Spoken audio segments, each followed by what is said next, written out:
बार की बात है, एक गरीब औरत थी जिसका नाम आयशा था। वो एक छोटे से गांव में अपने माता पिता और छोटे भाई बहनों के साथ रहती थी।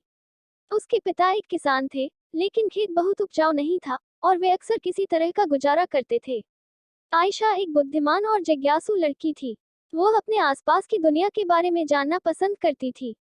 वो एक वैज्ञानिक बनने का सपना देखती थी, लेकिन वह जानती थी कि अपने परिवार की वित्तीय स्थिति के कारण उसे अपना लक्ष्य हासिल करना मुश्किल होगा।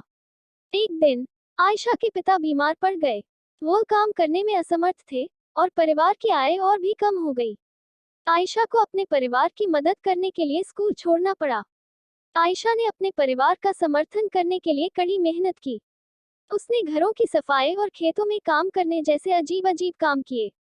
उसने स्थानीय बाजार में सब्जियां बेचना भी शुरू किया। अपनी व्यस्त दिनचर्या के बावजूद आयशा ने वैज्ञानिक बनने के अपने सपने को कभी नहीं छोड़ा। वो देर रात तक पढ़ाई करती थी और स्थानीय पुस्तकालय से किताबें उधार लेती थी। उसने घर पर भी अपने स्वयं के प्रयोग करना शुरू कर दिया।